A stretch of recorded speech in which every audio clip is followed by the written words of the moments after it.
बिस्मिल्लाहिर्रहमानिर्रहीम। अस्सलाम वालेकुम। मेरा नाम है इमरान और मैं हूं बिल्डिंग कॉन्ट्रैक्टर।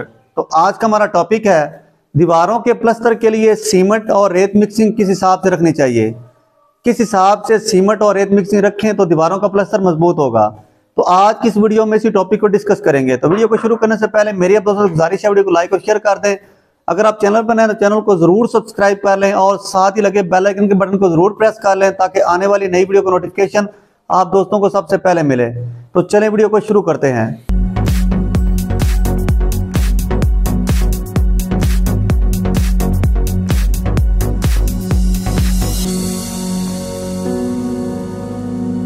प्लस्तर करने का मकसद मकान को खूबसूरत बनाना और दीवारों को प्रोटेक्ट करना होता है। अगर प्लस्तर स्ट्रांग होगा तो कभी भी दीवारों से ना उतरेगा, ना दीवारों को छोड़ेगा, ना उसमें सुराख होंगे और ना ही उसमें क्रैक्स आएंगे। और अगर प्लस्तर कमज़ोर होगा तो कुछ अरसे बाद वो दीवारों को छोड़ना शुरू कर देगा, दीवारों से उतरने लगेगा, जगह जगह से उसमें सुराख होने लगेंगे, उसमें क्रैक्स भी आएंगे, जिसकी वजह से एक तो आपके मकान की खूबसूरती जो है वो कम होने लगेगी और दूसरा नुकसान आपका प्लस्तर पर किया गया महंगे से महंगा पेंट जो है वो भी ख़राब हो जाएगा, जिससे आपका काफ़ी ज़्यादा नुकसान होगा। और अगर आपके घर का प्लस्तर मजबूत होता है तो आप हर किस्म के नुकसान से बच सकते हैं। आपके मकान की खूबसूरती भी बरकरार रहेगी और मकान की लाइफ भी ज़्यादा होगी। तो आज हम बात करने वाले हैं मकान की अंदर वाली दीवारों के प्लस्तर की। मकान की अंदर वाली दीवारों के प्लस्तर के लिए सीमेंट और रेत मिक्सिंग की रेशो किस हिसाब से रखनी चाहिए। तो पहले मैं आप दोस्तों को बताता चलूँ, मकान की जो बाहर वाली दीवारें होती हैं उनके प्लस्तर के लिए सीमेंट और रेत मिक्सिंग की रेशो और होती है।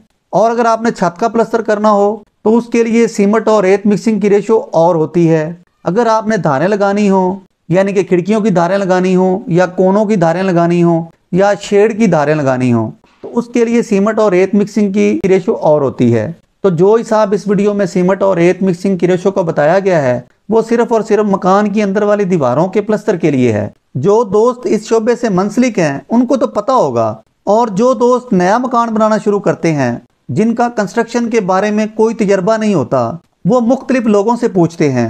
कभी ठेकेदार से राय लेते हैं, कभी मिस्त्री से पूछते हैं, कभी किसी दोस्त से पूछते हैं, कभी इंजीनियर से पूछते हैं। तो हर बंदा जो होता है वो अपने हिसाब से अपनी राय देता है।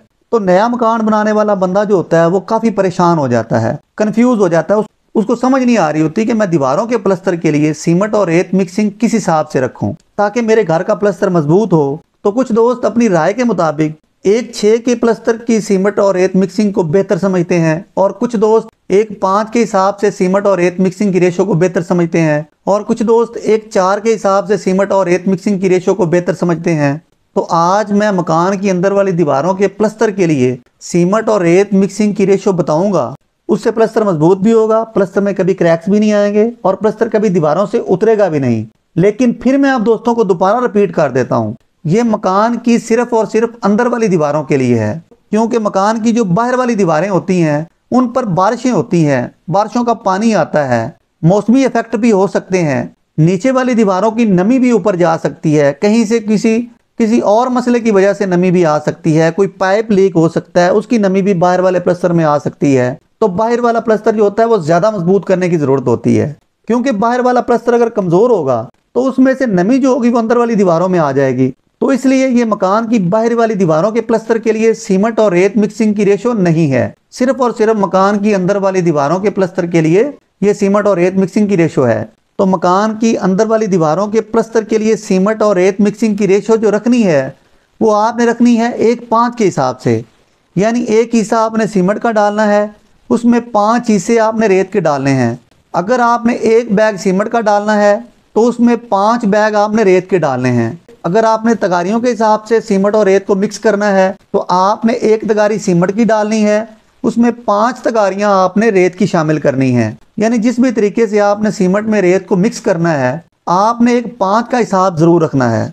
और एक ज़रूरी बात मैं आप दोस्तों के साथ शेयर करता चलूँ, आपने प्लस्तर के लिए जो मसाला तैयार करना है उसमें रेत और सीमेंट की पमैश करके डालनी है। अंदाजे के साथ ना सीमेंट डालना है और ना अंदाजे के साथ आपने रेत डालनी है। तो अगर आप 1/5 की रेशो का मसाला बनाकर दीवारों का प्लस्तर करेंगे तो मकान के अंदर वाली दीवारों का प्लस्तर बहुत ज़्यादा मजबूत होगा। तो आज की वीडियो आप दोस्तों को कैसी लगी है कमेंट बॉक्स में अपनी राय का इजहार ज़रूर कीजिएगा तो मिलते हैं अगली नई वीडियो में, तब तक अपने भाई को इजाज़त दें। अल्लाह हाफिज़।